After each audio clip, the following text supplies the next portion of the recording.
மட்டி ஊராட்சியில நீங்க பாத்தீங்கன்னா 7,19,000 ரூபாய்க்கு ஊராட்சியோட பொது நிதியில ஒரே ஒரு வீட்டுக்கு 200 மீட்டருக்கு ரோடு போட்டிருக்காங்க.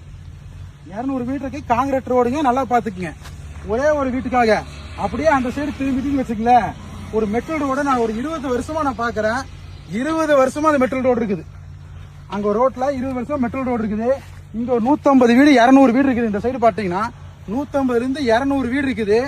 200 வீட்டுக்கு ஸ்ட்ரீட் லைட் கிடையாது, ஒரு பொது பைப் தண்ணி வசதி பைப் கிடையாது, ஒரு தார் சாலை கிடையாதுங்க. 2 டைம் மூர்த்தங்கால் போட்டாங்க ஒரு ரோட்டுக்கு. அது அப்படியே மூர்த்தங்கால் போடுவாங்க, ஜேசி போட்டு நடத்துவாங்க, போயிருவாங்க. ஆனா இந்த ஒரே ஒரு வீட்டுக்கு 7,19,000 ரூபாய்க்கு எதன் அடிப்படையில எத்தனை வீடு இருக்குன்னு தெரியல போட்டுருக்காங்க ரோடு. நீங்களே பாருங்க, இங்க பாருங்க, ஒரே ஒரு வீடு தான் இருக்குது இங்க. அதுவும் நம்ம கவர்மெண்டோட மக்களோட வரி பணத்தை எடுத்து ஊராட்சியிலிருந்து பொது நிதியிலிங்க, ஊராட்சியோட பொது நிதிங்க பாத்துக்கங்க. ஊராட்சியோட பொது நிதியில 7,19,000 ரூபாய்ங்க எடுத்து அவன் கஷ்டப்பட்டு வரி கட்டுறான். வரி கட்டுறவனுக்கெல்லாம் ஸ்ட்ரீட் லைட் போடல, தண்ணி கனெக்ஷன் தரல, ஒரு ரோடு போடல. இந்த ஒரு வீடு கட்டி ஒரு வருஷமோட இல்லைங்க. அவர் ஏதோ அரசு வேலையில் இருக்கிறேன்னு சொல்லி அந்த ஒரே ஒரு வீட்டுக்கு இந்த கட்டில ஒரு 3-6 வீடு இருக்குது. பக்கத்து கட்டில 6 வீடு இருக்குது. அது ஒரு ரோட்டோட நிலைமை பாருங்க.